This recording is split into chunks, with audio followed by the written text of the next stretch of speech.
Well, good morning, Get Wrecked for Recovery crew. So it's day 48 of the Redeeming Eden Cycle Tour. RECT, Get Wrecked for Recovery. A 48-state, 4-year ride for addiction recovery awareness. Each day I pedal for someone who's passed away from addiction, and the whole end goal is to build a rehab. And this is state number 37, North Dakota, on the Ride to RAGBRAI 2022. A 4,500-mile loop around the Midwest, Ohio to Erie Trail, Michigan's Upper Peninsula, Glacier National Park, Yellowstone National Park, and east to RAGBRAI the last week of July. And it's all to raise awareness that addiction recovery options are available, that you don't have to die in your addiction.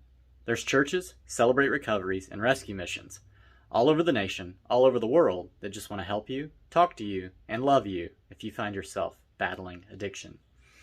So yeah, here at the honey hub of Gackle. Oh, I loved it. If you're riding the Northern Tier, this one is definitely a place to stop. So, as it turns out, they're doing some work on the shower, and all the water is cut off here. And Jason and Ginny actually let me use their house. They're not even home. Like, I was walking into their house and washing clothes and taking a shower. So, thank y'all so much. That is hospitality that is above and beyond. That is a gospel-oriented thing that you're doing there. And so, I am super thankful for y'all. Today, my plan is to go to Napoleon, which is 38 miles from here. There are 2 hotels. One on this thing right here on Westbound Towns says that the Broken Bell Inn is $40 a cabin. I hope that's the case. If that's the case, I'm going to stay there tonight, and I'm probably going to stay there tomorrow night, because tomorrow during the day is supposed to be like ridiculously bad winds. Like, the other day when I was, coming into North Dakota out of Minnesota, those were yellow winds on my map. These are orange, and it's just not going to be good. It's not going to be good. So please be praying for the winds to change. I know that you won't be getting this video till late tonight or early tomorrow morning, but either way, I don't want to stay stuck where I'm at. God is doing something. But it really is starting to look like the plans are going to be, I'm going to get to Bozeman, go to Yellowstone with the family, spend that week there camping with them, drive up to Glacier, hopefully ride some of that with my son, and then go back down to Cody and kind of start from there, headed east to RAGBRAI. I've got the time, it's just with Logan Pass being closed, all these kind of things are starting to catch up and shut things off. I couldn't have left any earlier because I would have froze to death. So I'm doing the best I can with what I got. Also, I've already done Montana and Wyoming. Those are states that I don't have to get. I do want to get to Theodore Roosevelt National Park in North Dakota, and I would like to touch the Montana line and say I've rode all the way across North Dakota. But beyond that, I do have some time between now and June 2nd to let the wind and the Lord direct where I'm supposed to go. So that is the current plan. Again, if everything was to change and I could just do 8 centuries and be there and the road opens, then I'd rather do that. But I have no idea what I'm doing. I think I've said that enough times for you guys to fully understand how wild this is. I talked to the place in town, and they said that they have some breakfast sandwiches, so that's where I'm headed now. And yeah, you'll see more of that right about now.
Yeah, still got the tailwind.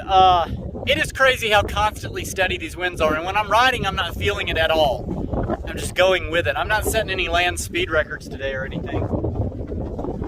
But this feels alien. Like, not having trees, just prairies as far as the eye can see.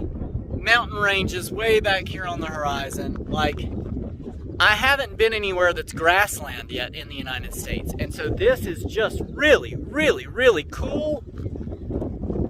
Almost a little unsettling because it's just so expansive. I know that the video's not doing it justice, but like that lake is miles away from me. It is just, it's beautiful. Absolutely beautiful.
So that was another pretty large climb. I'm ready to turn right up here and go with this wind. It's just been buffeting me off this left-hand side. I'm finding that riding with the wind and riding up the hills is getting a lot more manageable though. But still, the headwind days, it's just so constant. This is hard. Like those days become very, very hard work, almost impossible. So, yeah, let me get up here and turn and hopefully knock some of these miles out pretty quick. Let's go.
It's turning to like a foggy, soupy mess. And I was noticing, you know how like on a Coke bottle, how you blow across it and makes that whistle?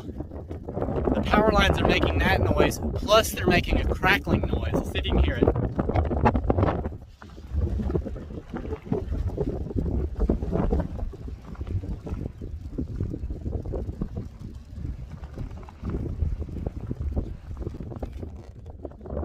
And it sounds really weird, plus I can actually feel the static from that, which is also kind of unsettling, but pretty cool.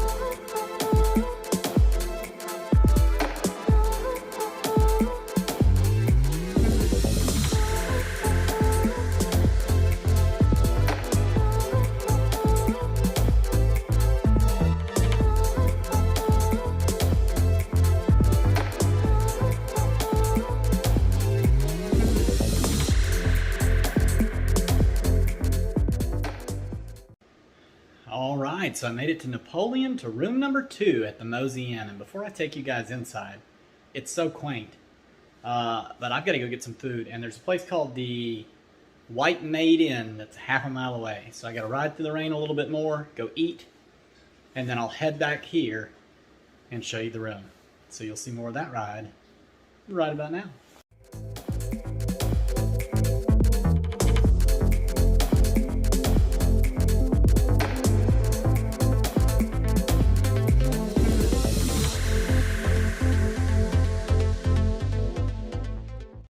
Boy, I tell you what, the White Maid restaurant has it going on. I had a pork burger, like a hamburger with pork on top of it, and a pickle and some jalapeno poppers. It was amazing. Another thing is, like, I get to kind of just sit here and watch this out the window. It's not going, I guess it's not a work day. But that is a giant grain bin and elevator. Anyway, the wind has picked up just a little bit. And I'm going to go ahead and head back to the hotel and show you guys how quaint that little hotel is. We get on the road and you'll see more of that right about now.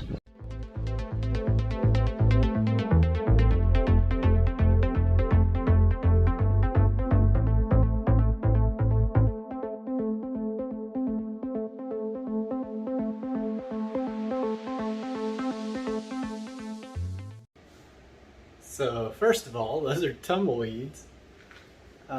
Interesting. But I wanted to go ahead and record the end of the video so that you guys can see the room, and so I can get started on cutting, editing, posting, and uploading it. But yeah, so they got like the TV here on the wall. You got some chairs here, a little table, shower stall, bathroom, and then like a separate bedroom with a closet and everything. And it says on the wall, which I thought was the neatest thing about it, believe all things are possible. Super cool. I believe. I'm right back at that same place I was in Enderlin, where it's like I don't want to pay the money to stay here, but with the winds coming in like they're coming in, there is no other option. Like, even if I wanted to try and head out in it, I don't think I'm physically capable of pushing through those kind of winds. I'm going to continue to watch it tomorrow morning. It's $68 a night here, so. But yeah, I'm super grateful to be here. Grateful that the winds were kind of with me throughout the day. There was one little section there where they were really off the side, and my ear is actually kind of cold and wind burnt from that little section. But I am tired. Like, this was an exhausting day, even though it wasn't that far. It's funny that now, like, 40 miles isn't that far after the Midwest tour. It used to be like my max in a day. But yeah, I'm going to go ahead and end the video here so that I can get it out to you guys. So, if you know anybody who's passed away from addiction in any form or fashion, please drop their name in the comments or find me through the Popple link in the description, and I would love to ride for your person and celebrate their life with you for a day. If you know anybody who's actively addicted, anybody in general, share this with them. Thank you so much, Get Wrecked for Recovery crew. Every one of you that is liking every video, commenting on every video, sharing every video, and those of you that are subscribed to the YouTube channel. The analytics love it, I do too, and who knows, it might save a life. Don't forget, Redeeming Eden is a non-profit ministry through international gospel outreach. That link is also in the Popple link. You can go there and find out more about Redeeming Eden and about the Cody Jordan Forever Funeral Fund, which is a fund I started to help families that lose loved ones to addiction with paying funeral costs. So yeah, from here at the old Mosey Inn in Napoleon, North Dakota. Cool stuff. I love you guys. Jesus loves you. I'll see you later. Have a good night.